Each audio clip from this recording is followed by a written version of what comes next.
Hello साथियों, कैसे हो आप सभी। उम्मीद है आप सभी बहुत अच्छे होंगे। तो इस वीडियो में हम डिस्टेंस और डिस्प्लेसमेंट यानी कि दूरी और विस्थापन इन दोनों टॉपिक को कंप्लीट डिटेल में जानने वाले हैं। इस वीडियो को देखने के बाद आपके ये दोनों टॉपिक अच्छे से क्लियर हो जाएंगे। बस आप वीडियो ध्यान से अच्छे से देखना, ठीक है ना। तो चलिए शुरू करते हैं डिस्टेंस से। पहले मैं आपको एक एक लाइन में इन्हें समझाता हूँ, फिर इनकी जो भी डिटेल होगी ना वो मैं आपको वीडियो में दूंगा आगे, ठीक है ना। तो डिस्टेंस का मतलब होता है दूरी। देखो, दूरी किसे कहते हैं। दूरी का मतलब होता है पाथ लेंथ यानी कि पथ की लंबाई। अब पथ की लंबाई क्या होती है उसे आप ऐसे समझो कि मान लो आप किसी रास्ते पर हो, ये कोई रास्ता है, ठीक है ना। आप यहाँ से चले, ऐसे चलते चलते चलते आपने मान लो 20 कदम चल लिए। 20 कदमों में आपने कुछ पथ की लंबाई तय की होगी, है ना। जो पथ की लंबाई तय की होगी ना, आपने मान लो 10 मीटर तय की, तो वो जो 10 मीटर है ना वही आपकी, उसे ही हम क्या कह देते हैं, उसे ही हम दूरी कह देते हैं, उसे ही हम डिस्टेंस कह देते हैं। और डिस्प्लेसमेंट यानी कि विस्थापन क्या होता है। विस्थापन, डिस्प्लेसमेंट को हिंदी में कहते हैं विस्थापन। विस्थापन का मतलब होता है मिनिमम डिस्टेंस कवर्ड यानी कि न्यूनतम। न्यूनतम का मतलब होता है कम से कम तय की गई दूरी। ये मान लो आपका घर है, ठीक है ना, और ये आपके दोस्त का घर है। इन दोनों के बीच की जो कम से कम दूरी होगी ना, यानी कि प्रारंभिक बिंदु और अंतिम बिंदु के बीच की जो न्यूनतम दूरी होगी, जो कम से कम दूरी होगी, उसे ही हम क्या कह देते हैं, उसे ही हम विस्थापन कह देते हैं, यानी कि डिस्प्लेसमेंट कह देते हैं। और दूरी क्या होती है, दूरी क्या होती है, पथ की लंबाई। मान लो ये आपका घर है, ये आपके दोस्त का घर है। आप यहाँ से ऐसे होते हुए अपने दोस्त के घर पहुंचे। तो अपने दोस्त के घर पहुंचने के लिए आपने जो पथ की लंबाई तय की वो आपकी दूरी कहलाती है। और डिस्प्लेसमेंट का मतलब है इनिशियल बिंदु और फाइनल बिंदु के बीच की जो न्यूनतम दूरी है वो आपकी विस्थापन कहलाती है। उम्मीद है दोनों आपको समझ में आए होंगे। आगे हम इनकी डिटेल पढ़ेंगे, ठीक है ना। तो चलिए बढ़ते हैं आगे। अब देखो डिस्टेंस। डिस्टेंस मतलब दूरी, वही किसी गतिमान वस्तु द्वारा तय किए गए वास्तविक पथ की कुल लंबाई को दूरी कहते हैं। यानी कि जो आपने पथ की कुल लंबाई तय की वही आपकी क्या कहलाती है, दूरी कहलाती है। ये मैंने आपको आपको समझाई भी है। मान लो आप यहाँ पर हो, जैसे है ना, मैप लगाते हो आप, गूगल मैप तो यूज़ करते ही होगे। आपको जैसे यहाँ से यहाँ जाना है, तो आप जिस जिस रास्ते से होकर जाओगे, जहाँ से भी होकर जाओगे, मान लो ऐसे होकर गए, आप यहाँ पर पहुँच गए, है ना। तो आपने जो ये पथ की लंबाई तय की ना, वह आपकी क्या कहलाएगी, दूरी कहलाएगी। वो आपकी क्या कहलाएगी, दूरी कहलाएगी। अब दूरी से संबंधित जो इंपॉर्टेंट पॉइंट है वो जान लेते हैं, जो आपके एग्जाम के लिए बहुत इंपॉर्टेंट है। एक second. For a moving object distance will always be positive. यानी कि किसी गतिमान वस्तु के लिए, गतिमान वस्तु का मतलब है कि कोई वस्तु गति कर रही हो, मतलब मोशन में हो। गतिमान वस्तु के लिए दूरी हमेशा क्या होती है, धनात्मक यानी कि पॉजिटिव होती है। अब मान लो कोई वस्तु रेस्ट पर है, रेस्ट का मतलब विराम में है। अब भैया विराम में है तो उसका डिस्टेंस क्या होगी, जीरो होगी। जीरो का मतलब वो चल ही नहीं रही, जब चल नहीं रही तो जीरो ही होगी डिस्टेंस। तो यानी कि अगर कोई वस्तु विराम में है तो उसका डिस्टेंस तो जीरो है। लेकिन अगर कोई वस्तु मोशन में है यानी कि गति में है, चल रही है, तो उसकी जो डिस्टेंस होगी ना, चाहे वो 1 कदम चले, चाहे 2 कदम चले, 3 कदम चले, 4 कदम चले, उसकी डिस्टेंस हमेशा क्या होगी, पॉजिटिव होगी। तो ये आपको ध्यान रखना है कि गतिमान वस्तु के लिए जो दूरी होगी ना हमेशा पॉजिटिव होगी, यानी कि धनात्मक होगी। और कोई वस्तु रेस्ट में है तो उसके लिए क्या होगी, जीरो। क्योंकि रेस्ट का मतलब तो वही हो गया ना कि वो वस्तु चल ही नहीं रही, वहीं पर स्थिर है। तो रेस्ट के लिए क्या होगी, डिस्टेंस जीरो। और कोई वस्तु गतिमान है तो उसके लिए धनात्मक यानी कि पॉजिटिव। और ये एक स्केलर क्वांटिटी है। वैसे देखो, मैं ये यूनिट और मेजरमेंट वाला जो आपका चैप्टर है उसमें आपको डिटेल में बताऊंगा कि राशि क्या होती है, मात्रक क्या होता है ना, विमा क्या होती हैं। इसमें आप बस छोटा छोटा बता देता हूँ, आपको याद रखने हैं बस। आगे मैं आपको जो चैप्टर पढ़ाऊंगा, मतलब मात्रक और विमा, उसमें मैं आपको कंप्लीट डिटेल में बताऊंगा, ठीक है ना। तो स्केलर क्वांटिटी का मतलब होता है अदिश राशि। अदिश राशि का मतलब होता है जिनको केवल परिमाण की आवश्यकता होती है। परिमाण की आवश्यकता होती है, दिशा की नहीं, दिशा की नहीं। अब परिमाण क्या होता है, परिमाण क्या होता है, परिमाण होता है एक आंकिक मान। यानी कि दूरी को व्यक्त करने के लिए जो हम आंकिक मान यूज करते हैं ना, वो होता है परिमाण। जैसे कि हम कहते हैं 5 किलोमीटर, मैं 5 किलोमीटर चला, तो ये 5 किलोमीटर जो है ना वो है आंकिक मान है। आंकिक मान को ही हम क्या कह देते हैं, परिमाण कह देते हैं। तो ये स्केलर क्वांटिटी है, जो हमारी दूरी है ना वो स्केलर क्वांटिटी है। यानी कि इसके लिए परिमाण की आवश्यकता होती है, बस इसके लिए दिशा की आवश्यकता नहीं होती। और इसे ओडोमीटर द्वारा मापा जाता है। ये आपके कई एग्जाम में पूछा गया है, रेलवे के में बहुत इंपॉर्टेंट है ये, कि दूरी को किसके द्वारा मापा जाता है, ओडोमीटर के द्वारा। इसकी एसआई यूनिट यानी कि एसआई मात्रक जो है इसका मीटर है, इसको स्मॉल एम से व्यक्त करते हैं।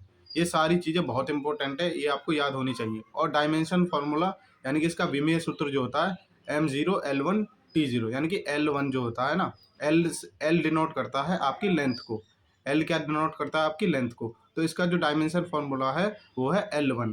मैं आपको बनाना भी सिखाऊंगा कि जो डायमेंशन फॉर्मूला है वो कैसे बनाते हैं मात्रक और विमा वाले चैप्टर में। बस आप इसको अभी याद रख लो, है ना। और ये जो दूरी है ना वो डिपेंड करती है पाथ पर। किस पर डिपेंड करती है? पाथ पर। किस पर डिपेंड करती है? पाथ पर। ये आपको याद रखनी है। चलो आगे चलते हैं। अब देखिए डिस्प्लेसमेंट को जानते हैं कि डिस्प्लेसमेंट यानी कि विस्थापन। मैंने आपको वैसे समझा दिया डिस्प्लेसमेंट होता क्या है। वही कि आपका जो किसी निश्चित दिशा में, अब देखो एक चीज ध्यान रखनी है, उसमें कोई दिशा नहीं थी, जो दूरी जो थी ना वो दिशा पर डिपेंड नहीं थी, वो उसमें केवल परिमाण की आवश्यकता थी, है ना। लेकिन इसमें परिमाण भी चाहिए और दिशा भी चाहिए विस्थापन में। यानी कि किसी निश्चित दिशा में प्रारंभिक बिंदु और अंतिम बिंदु के बीच की जो न्यूनतम दूरी होगी ना उसे हम विस्थापन कहेंगे। किसी निश्चित दिशा में, मान लो इस दिशा में प्रारंभिक बिंदु ये है और अंतिम बिंदु ये है, इन दोनों के बीच की जो न्यूनतम दूरी होगी उसे ही हम विस्थापन कह देते हैं। उसे ही हम क्या कहेंगे? विस्थापन कहेंगे। अब डिस्प्लेसमेंट किस किस पर डिपेंड करता है? एक तो इनिशियल और फाइनल बिंदु पर, यानी कि आपका प्रारंभिक बिंदु क्या है मतलब, और एक आपका अंतिम बिंदु क्या है। और ये किस पर डिपेंड करता है? दिशा को, क्या दिशा है, डायरेक्शन क्या है ना। तो और वो किस पर डिपेंड करता था? दूरी किस पर डिपेंड करती थी? दूरी डिपेंड करती थी पाथ पर। वो इनिशियल और फाइनल बिंदु पर डिपेंड नहीं करती और ना ही दिशा पर। ये किस पर डिपेंड करता है? इनिशियल और फाइनल बिंदु पर। और किस पर? आपकी दिशा पर। आपको समझ में आया होगा। चलिए आगे चलते हैं। विस्थापन से संबंधित महत्वपूर्ण बिंदु। अब हम विस्थापन से संबंधित जो भी आपके इंपॉर्टेंट पॉइंट है ना वो हम जानने वाले हैं। तो पहला पॉइंट है कि यह एक सदिश राशि है, यानी कि वेक्टर क्वांटिटी है। अब सदिश राशि कौन सी होती है? जिनको व्यक्त करने के लिए आपका परिमाण भी चाहिए, है ना, और आपकी दिशा भी चाहिए। यानी कि परिमाण भी चाहिए और दिशा भी चाहिए। सदिश कौन सी थी? सॉरी, सदिश कह रहा हूं मैं, अदिश कौन सी बताई थी मैंने अभी आपको? अदिश वो थी जिनको केवल परिमाण चाहिए, दिशा नहीं चाहिए। लेकिन सदिश कौन सी है? जिनको परिमाण भी चाहिए और दिशा भी चाहिए। तो विस्थापन जो है ना आपकी सदिश राशि है।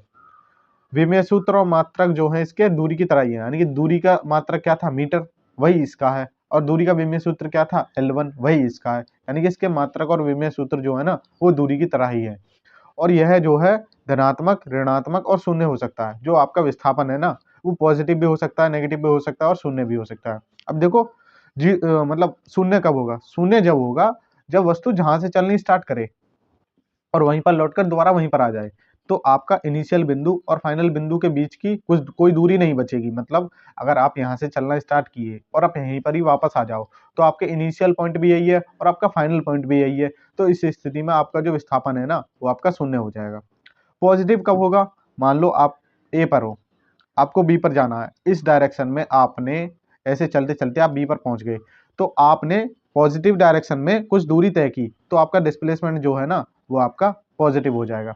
नेगेटिव कब होगा? नेगेटिव जब होगा जब मान लो आप ए पर हो, आपको जाना तो बी पर है, ए से बी पर जाना है, लेकिन आप क्या करो, बी पर ना जाके उल्टा इधर की और साइड चले जाओ, यानी कि उल्टी डायरेक्शन में, नेगेटिव डायरेक्शन में चले जाओ। तो ऐसी स्थिति में आपका जो डिस्प्लेसमेंट है ना वो आपका नेगेटिव हो जाएगा। आगे मैं चलो आपको और समझाता हूँ इन्हें अगली स्लाइड में। मान लो आप ए पॉइंट पर हो, ठीक है ना, आपको जाना है बी पर, ठीक है। अब देखो आप यहाँ से ऐसे गए, पहुँचते पहुँचते आप बी पर पहुँच गए। आपने मान लो 10 किलोमीटर की दूरी तय की इस दिशा में, तो आपका जो डिस्प्लेसमेंट है ना वो हो गया इस स्थिति में पॉजिटिव, क्योंकि आपको बी पर जाना था, आप पहुँच गए बी पर। तो इस स्थिति में आपका जो डिस्प्लेसमेंट है ना वो आपका हो गया पॉजिटिव।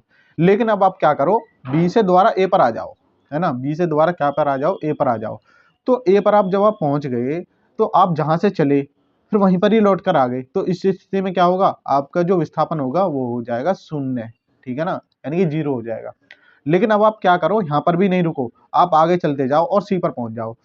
तब इस स्थिति में आपका जो डिस्प्लेसमेंट है ना वो होगा नेगेटिव। नेगेटिव क्यों होगा? क्योंकि आपको जाना तो इधर था लेकिन आपने उल्टी दिशा में कुछ जो दूरी है ना वो तय कर ली। तो इस स्थिति में आपका जो डिस्प्लेसमेंट है ना वो आपका नेगेटिव हो जाएगा।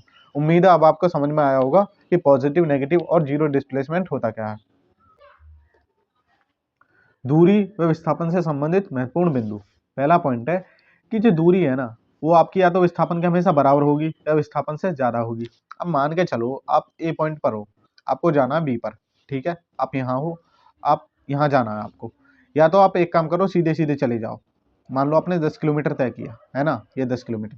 या फिर आप ऐसे भी जा सकते हो, भाई आपको बी पर ही तो जाना है, आप ऐसे भी जा सकते हो, आप ऐसे भी जा सकते हो, है ना, आप ऐसे भी जा सकते हो, आपकी मर्जी है। इन तीनों स्थिति में चाहे आप ऐसे जाओ, चाहे आप ऐसे जाओ, चाहे आप ऐसे जाओ, चाहे आप ऐसे जाओ, चारों स्थितियों में आपका विस्थापन जो होगा आपका 10 ही होगा। क्योंकि विस्थापन क्या होता है, ए और बी यानी कि इनिशियल पॉइंट और फाइनल पॉइंट के बीच की न्यूनतम दूरी कितनी है, तो विस्थापन आपका हर स्थिति में 10 ही होगा। लेकिन दूरी हर स्थिति में 10 नहीं होगी। दूरी हो सकता है 10 हो, 10 कब होगी, जब ये सीधा सीधा चला जाए तो 10 हो जाएगी। और लेकिन ऐसे जाए, मान लो ऐसे गया तो आपकी मान लो 20 किलोमीटर 20 हो सकती है ना, 20 नहीं 30 मान लो, चलो इसे 30 हो सकती है, ये आपकी 20 हो सकती है, ये आपकी 35 हो सकती है। तो दूरी तो आपकी 10 भी हो सकती है, 20 भी हो सकती है, 30 भी, 35 भी। यानी कि जो दूरी है ना वो हमेशा या तो विस्थापन के बराबर होगी या विस्थापन से ज्यादा होगी। कभी भी दूरी विस्थापन से कम नहीं होगी। बराबर कब होगी, जब ये दोनों सीधी रेखा में गति करें। ये पॉइंट मैंने लिख भी दिया, ये बराबर होते हैं जब कोई वस्तु सीधी रेखा में गति करे बिना पीछे मुड़े।